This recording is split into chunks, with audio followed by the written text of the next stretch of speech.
Hi, y'all. This is Kristen Chenoweth. Hi, I'm Gloria Stefan. This is Sarah Bareilles. Hi, I'm Patty Lapone. This is Lin-Manuel Miranda. You're listening to the Broadway Podcast Network.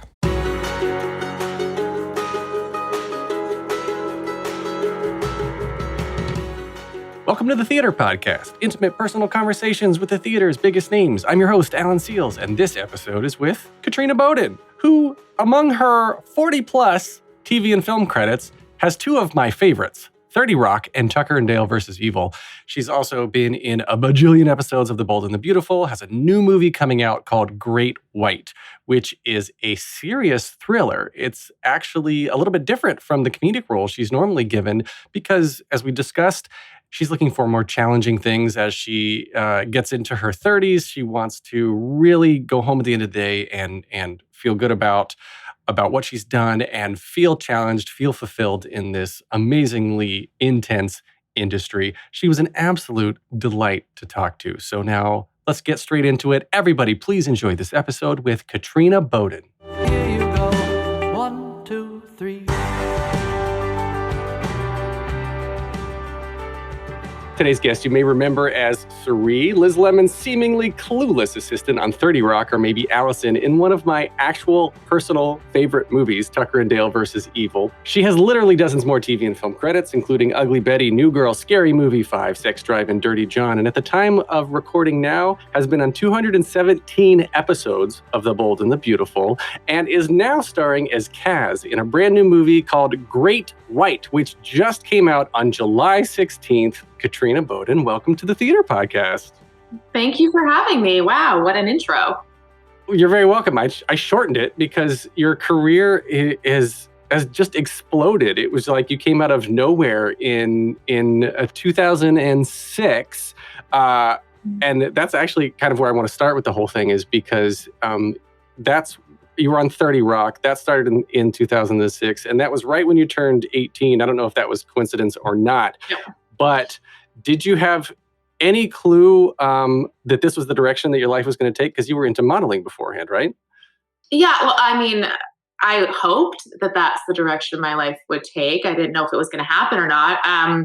I was modeling and doing commercials and taking acting classes all through high school. And I knew I didn't want to go to college. I knew I really just wanted to pursue acting. But that doesn't always work out for most people.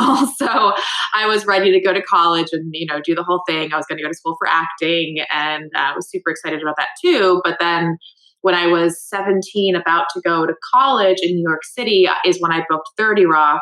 And it all happened really, really fast. And it was a week before I was supposed to go to college and start that I found out I booked the job. And I was like, well, I guess I'm not going. So it all happened really, really fast. And yeah, so I always hoped it would go this way. I knew that's what I wanted to do from a pretty young age. Wow. So literally you were like packed up, ready to go. Like the whole college thing was your future. And then like how much auditioning had been happening up until this point for 30 Rock? So I wasn't really packed up. I mean, I was excited to go to college if I had to, but I didn't really want to. So I hadn't even packed anything yet. I wasn't prepared. I had a week left, and I was kind of like putting it off to the last second. And at this point, I had auditioned for 30 Rock back when they were casting the pilot, which was like a year before, and I didn't get the part. And then I got this audition sent to me, and I was like, wait, I recognize these sides. And it turns out that they were recasting the character. And I was like, oh my God, I remember this. I really liked it. So they brought me back in. I was a little older at that point. And it happened within I read with casting, and then I read with Tina Fey like 2 days later. And then 2 days later, I was at the table read for the show. So it happened so fast, which is really unusual. Like usually the process of casting a TV show takes so long, and it's like pulling teeth at certain points. But this was really, really fast. Did you ever find out what happened to the original person? Are we allowed to know that? I mean, you're not allowed to know I was recast. It's everyone, it's public information. But no, I don't know what happened to her. I don't No, know. it's fine. It's Yeah. fine. And well, you're right, because the casting and the reading and then the table read, that's such short notice. And then just Mhm. shot out of a cannon, because you just look, like I said at the beginning, the credits literally, I think over 40 credits, right? And Mhm. in the relative scheme of being an actor, you haven't been doing this all that long. And so Mhm. now you've got Yeah. major motion pictures and TV and hundreds of episodes of Bold and the Beautiful, which Mhm. could be a lifetime gig for a lot of people, right? Yeah, So totally. so now you've got all these choices and all these opportunities that I suspect are presented to you all the time. And so come bring this to Great White, right? This brand new movie just released, and there were jumpy moments. I watched it. I've seen it, and I jumped, and it was phenomenal and beautiful, by the way, because I want to get into some of Thank the you. filming, because you actually Mhm. filmed some of it down in Australia. All of it in Australia. Oh, Yeah. really? Yeah, So, all of it. but some was in a studio, some was indoor, some was outdoor on the beach. Yeah. Mhm. Um, but how do you approach these roles when it comes to where you want your career to go now? Because where you started at 18 and before that at modeling, right? And then going into TV at 18 and then adding movies to it. And I feel like Tucker and Dale versus Evil, in my opinion, was so beautiful. Such a great movie. But when you choose the projects that are presented to you, what are you looking at? And then like, why now something like Great White? Because you do comedy very well, and this is not that. Well, thank you. Yeah, well, I mean, I love comedy. I definitely did a lot of comedy for while I was on 30 Rock, just because at that time that was what was being presented to me, and I love doing comedy, so I'm always down for it. But I think after doing so much comedy for so many years, I really wanted to focus on doing things that were challenging and different for me. So projects that were a little bit more dramatic or more genre films, just to kind of do like stick my hand in different things and try something that was different. I always like a challenge. So whenever I take on a role, I want to do something I haven't ever done before. So when Great White came to me, I've never done a shark movie. I mean, I've done some genre and thriller and horror movies in the past, but nothing quite like this. And I really, really just loved the script so much, because it's not like your standard shark movie where it's all about the blood and the guts and the gore and the jump scares. I mean, there is that, of course, because you Mhm. have that in a shark movie, but they really focus on those like quiet, suspenseful, tense, isolated, helpless moments in between, which really attracted me to the script. They focus a lot on the script, and the script and the director Marty focus a lot on the characters and making them really layered and interesting, so that you actually care about the people that you're watching. And so a lot of, I think, the best moments in this film to shoot and to watch were those quiet, helpless moments. Because it's like, if you were stuck in a raft in the middle of the ocean, you would have tons of those moments where you just don't know what to do because there is nothing to do. It wouldn't be all excitement at all at every turn. So, and I think that also like having those scenes in there really made those big scary moments that much more impactful, because you never knew when they were coming. Oh, I totally agree. I was going to actually say that the moments, I think some of my favorite moments were not the sharky moments, not the jump scares, but like the moments between you and your co-star Aaron Jakubenko. Mhm. The two of you just amazing scenes together, but the two of you really like had a connection that brought this movie, I think, a realism that a lot of, like you were saying, the other horror flicks don't particularly do so well or don't have at all. Mhm. Yeah, I mean, we really, really wanted to create that chemistry on screen, and we really wanted to make sure that everyone cared about our characters and that our characters were different enough from each other, yet really relatable, so that it really, you would care about them and you would be rooting for them and you wanted them to stay together and survive and all of that. So we really focused on that a lot. He and I, and we spent a lot of time together just to get to know each other, because the better that you know your castmates, the more you have that fun chemistry on set. And I think that we were able to create something really special with these two characters in the movie. How often, I guess, relating this to theater and Broadway, which a lot of my audience is, which in that sort of scenario, the rehearsal process, you have table reads, you have workshops, and then you have workshop 2, and then you have workshop 3, workshop 4, right? And then you have out of town, and then you have, yada, yada, yada. It becomes this multi-year buildup if you get to Broadway. But TV and film is much different. And so it's interesting to me that you just said you actually spent time with Aaron one-on-one beforehand to get to know him, to get to know each other, just because I guess I take for granted in the film, in theater, how much that comes naturally. But when you're approaching this sort of stuff from a TV and film perspective, you might have somebody come on for like a day, a single role during the day or something. Yeah. They're on set for a couple hours and you're supposed to be intimate in one way or another, right? Maybe you hate this person, they're a distant family member, or it's some sort of other chemistry. And you just have to flip this switch. That's got to be, I don't know, near impossible, which is why why the good people keep doing this, obviously. Yeah, it's definitely super fast paced, and sometimes you don't really know your co-stars, and all of a sudden you have to pretend like you're in love with them or you hate them, like you said. So with this movie, our director wanted us to all really get to know each other well. So he had us all come out a couple weeks early before we actually started shooting, so that we could do a few different table reads, really like run scenes together and just get to know each other and just chat about our characters, so that we could really be on the same page and just have that familiarity with each other and with what each person is going to bring to the table beforehand, without overdoing it or overworking it. We wanted to have that spontaneity there on set. But I thought that was super important, especially for this movie, because in most film and television, you're not stuck with the same people in a very small confined space for the entirety of the shoot. But with this movie, we're either on the seaplane or the raft.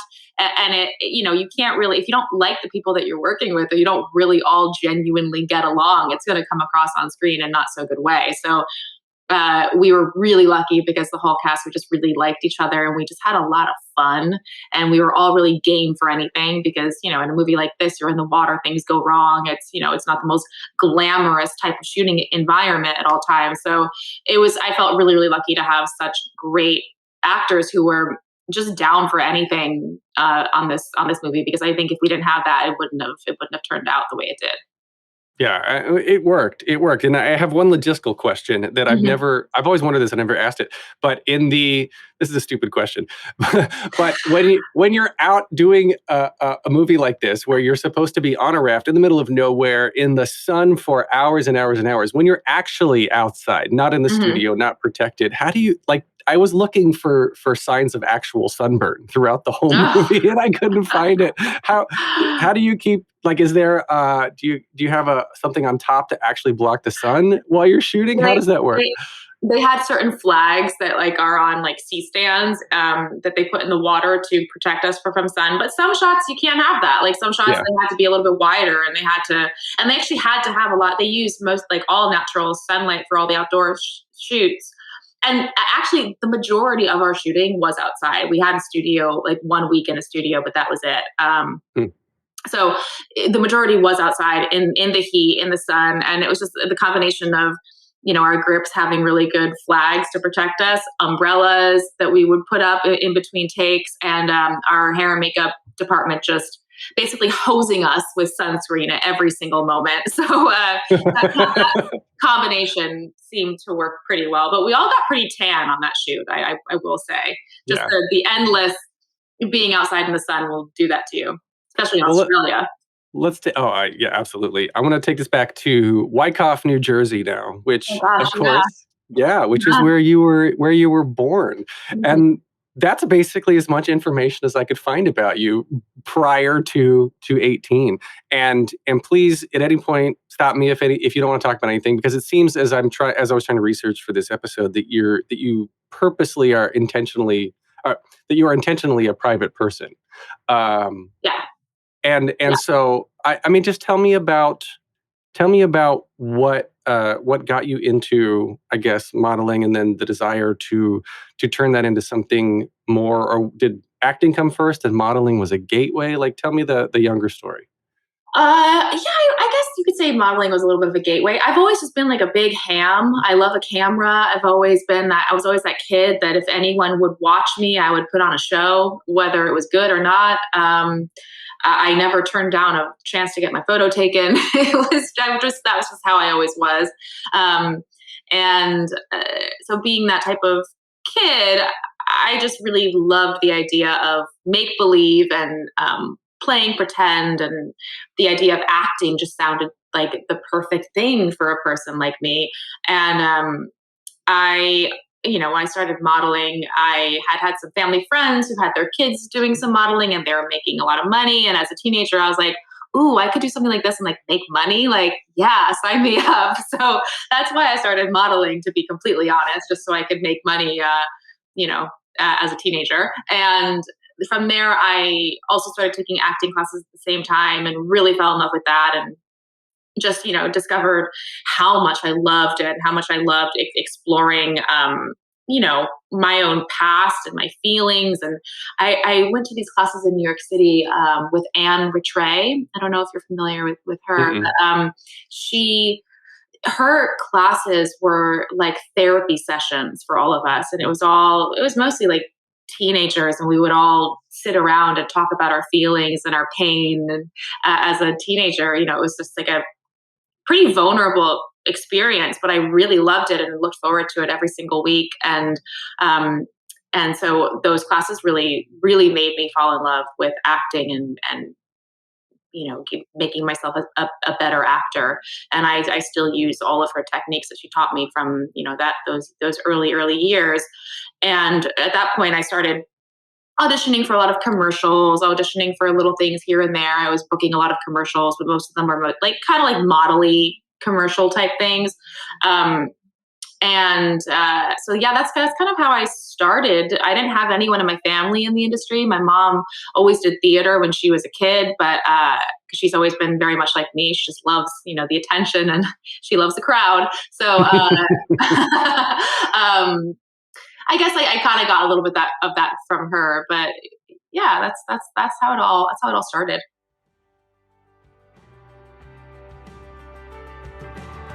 We're going to take a short break. Stay tuned for more of the episode.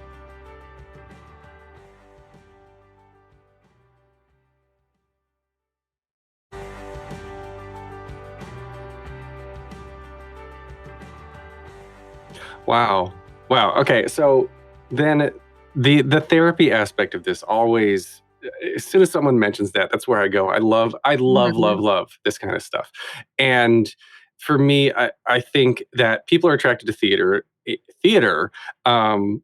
because it allows you to experience emotion and feel empathy without actually going through these situations in real life, right? Like we as a society, as a species, are storytellers. We're herd animals that love to be together, that love to tell stories, and there are chemical reactions that happen in our brains when we are telling stories. It's the bonding chemicals, the happy releases of when we're telling these and when we're listening and watching them and experiencing them. And I always am so curious as to what it is, and it's different for everybody, right? So this is why I ask what it is about the therapeutic aspect of performing that speaks to everybody individually, because everyone's different. For me, it's like I need to be told by people that I don't know that I'm good at something. Like that's me, right? So have you ever thought about that sort of I have a it? lot, because I just love therapy as well, and I find it extremely fascinating. I think that we all just inherently as human beings want to fit in and be accepted and be, like you said, like how you feel, be told that we're doing a good job and that we're good at something and that we're good. And I think that every single person has trauma that they've gone through. I just said it's just a given for any person, no matter what walk of life you come from. And I think I remember like when I was a teenager in these acting classes, we would have to find these like traumatic moments to talk about in the class. And I remember thinking like, well, my trauma is nothing like that person's. Like mine's not good enough, or mine's not as bad. So it doesn't, I'm not like, why should I even bring it up? It's not valid. But the thing I learned is that every single person has their own version of a trauma that's happened to them. And it's all the same feeling. It's just manifests in a different way, depending on what happened to you in your life. So I think that when we see a character in a movie or a TV show that's gone through something crazy, but it has a similar feeling to us that can relate to something that we went through, even if we don't realize it at the time, it makes us feel more connected or seen. And from being seen, then you feel validated, and validation makes you feel like you're not alone, and that you're not this, weirdo living your life differently than everyone else who's living this perfect life. So I think that film and television really does, whether we realize it or not in the moment, create, like, really connects us and makes us feel connected to other humans, which is essentially what we're all after. That is very, very interesting. And somewhere in there, and I always have to choose my words. I kind of ranted, so I'm sorry. No. I love the rants. The rants are perfect. Somewhere in there is gosh, this is so hard for me to I guess articulate, because I choose my words as a cis hetero white presenting person, male. Like the words, things are heard differently, depending, of course, we all have unconscious bias, right? And when people have different advantages and different disadvantages going through life, and even going back through, like, the need for validation, right? So there are people who post on social media, and people who get in front of the camera or on stage because they need to feel, it's an emotional need, or sometimes it's a physical need, or sometimes it's I guess just a need, like you said, a need to be validated. And I'm thinking back to a conversation I had with Keith Powell, right? Your co-star from 30 Rock. And he was saying that jokes about him being a black guy at the time were kind of okay, and now would not fly. Even though that show and the writing team, led by a woman who was pushing the boundaries of everything, Tina is just amazing, right? And looking back at 18-year-old, this character of Cerie, who's like become sort of this, is sex object the right term? Because the character wasn't presented, like, you didn't play it that way because you had no clue what you were doing. You were just there to earn your money and not care about doing anything. Yeah. So exactly. So I guess my question in all of this, right, is now that you're in your older years now. I don't know if I'm allowed to say. Oh God! I'm 32. 32. There you go. All right. So I was going to say I like saying 32 better than older years. Yeah. Well, older than 18. Yeah. So yeah, you're in your 30s now, and looking back on that and how the industry has changed, especially since George Floyd and Weinstein and even Scott Rudin here on Broadway, like, stuff is different. And do you feel differently about being the focus of those kind of jokes now than you did previously? And is this shaping how you're moving forward in your career? Yeah, I think it definitely is shaping how I'm moving forward in my career. How I feel about it then, I think it's kind of hard to, I think it's hard to form a judgment about it now, because for that time, because at that time it was okay, and I didn't think negatively of it just because it was a different time. I mean, does it make it totally okay? No, but was it just different? It was just different. And it's hard to look back now and get mad at it, in my opinion, because I just think that why waste my time doing that? Because, at the end of the day, that character was, like you said, kind of like a sexualized character in the show, even though it wasn't like blatantly forced or anything. It just was what the character was.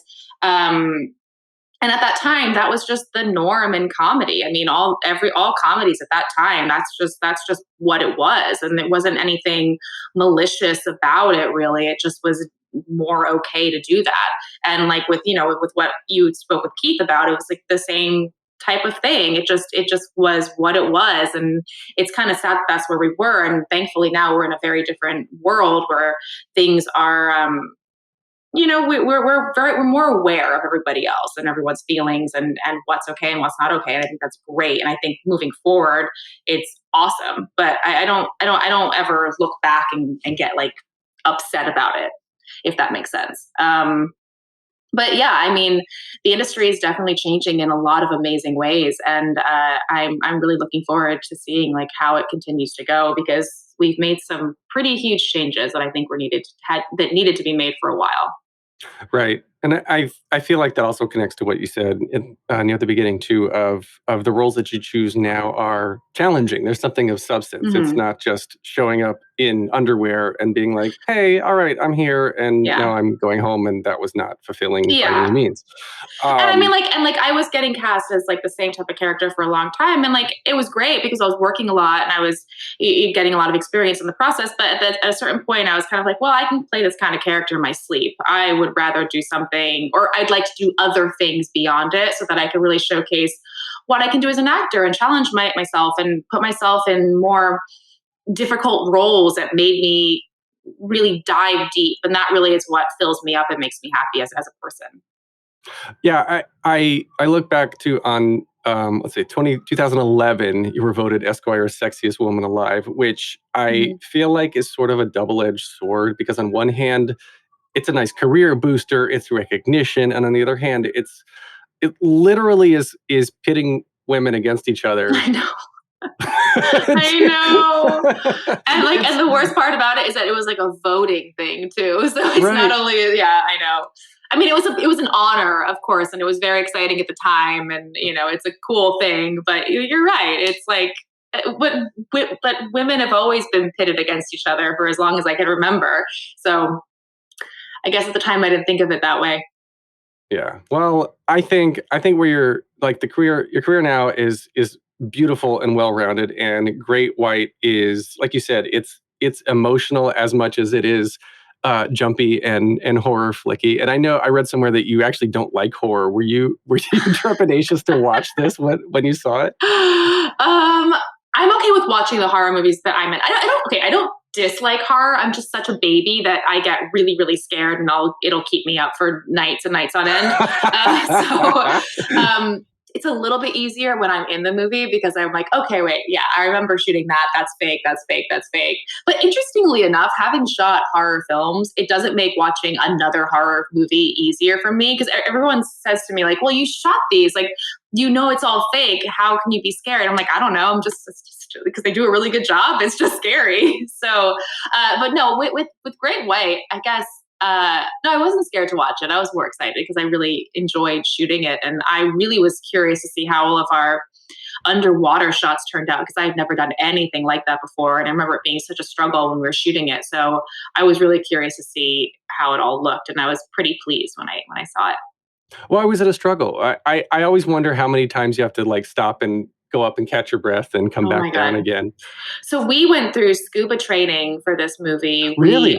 So we did scuba training. We had to train our breath holds, because we had to hold our breath underwater for long periods of time. And we worked so closely with our stunt team and our diving team, because when we're shooting underwater, obviously your director is not underwater with you. He's, up on the land with everybody else. So, it was a little hard at times to get the proper notes for what I was supposed to be doing. And underwater, you can't see anything unless it's right in front of you. So my eye line and hitting my marks and swimming into the right area was a challenge. So there was a lot of times where we had to choreograph it all so perfectly and practice it a lot of times before we actually shot, just so I knew when I was coming up for air, when I was going back down, how I was moving, because like I said, you can't really see like where you're going. So was a lot of feeling around, and sometimes I'd feel around and hit a wall. So it wasn't the easiest thing. It's not like shooting on land. So it was challenging. And there were also other scenes where I'd have to, I'd take a deep breath, or I'd take a oxygen breath from the rig. And when your lungs fill with oxygen, your body wants to float to the top of the water. But when we're shooting scenes where we have to be kind of close up or with another actor, and you can't really be moving around too much, they would have to tie weights to our feet to keep us down. Oh, that's scary. That's so scary. Scary. And after I did the first time, I was kind of like, oh, I'm a little nervous of this. But after doing it a few times, it just became like second nature, and it was totally fine. But yeah, there were a lot of little things like that you don't even realize before you're doing it and you're in it that would be a struggle. I can completely understand that. And just having weights on my feet, period, I would not want to deal with at all. I want to touch real quick on the soap opera side of life, because I feel with as fast as soap operas are written and shot, that is as much sort of a stage production as some stage productions. So knowing what you know about that and how that feeling is, obviously you've been on over 200 episodes of Bold and the Beautiful, so it's something that you're not walked away from. So I assume you like it. Do you want to take that and ever go to the stage now, or should we expect you on a big stage one day soon? Before doing Bold and the Beautiful, I don't think I would have been prepared for a big stage production. But like you said, the pace at which this show shoots is so insane. And it is kind of like shooting, more like shooting a theater production than anything else. And I think I could do it, and I think I would really enjoy it. I've dabbled a little bit in some theater in New York, but not a whole lot. And I always had a lot of fun doing it. So I wouldn't say never. If the right opportunity came, I would be happy to dive into something different. It would definitely be a different challenge too. There's countless times when I've heard people say that they've started in theater and gone to TV and film, not the other way around. They didn't start the other way, and just the rush of that applause or finishing the 2.5 hour run, and like you're emotionally just drained at the end of every single show, but it's the most fulfilling and satisfying feeling that they ever feel, and that's addictive. That's what keeps them coming back. It sounds amazing, because when you finish a shoot day on a movie, no one's clapping for everybody. They're all just getting out of there. So it sounds really nice, actually. Well, let's wrap up here with 3 closing questions I ask everybody on the podcast. Okay. The first one, very easily, is just what motivates you? Telling beautiful, fun, funny stories, and hopefully connecting to people in the process. All right, then what advice would you give to your younger self and younger people listening now, starting out down a similar path? Stop caring what everyone else thinks so much. I spent so much time caring what everyone thought about me, especially since I was,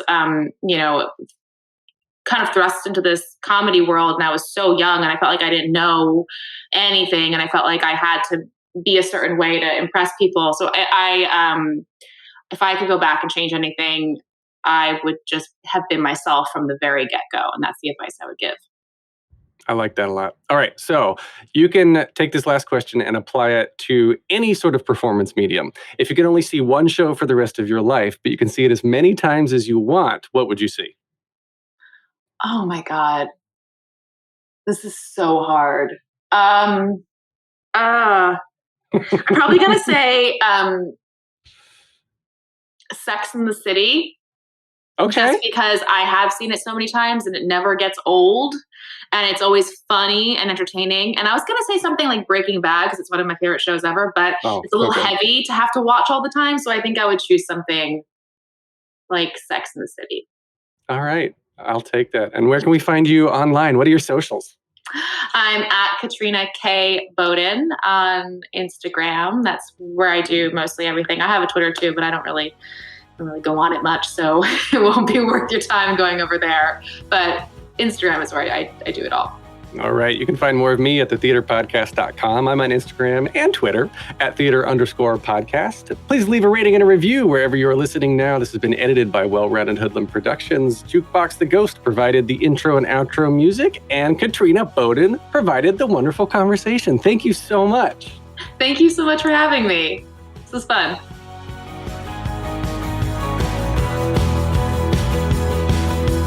Take a deep breath, make the world a little colorful.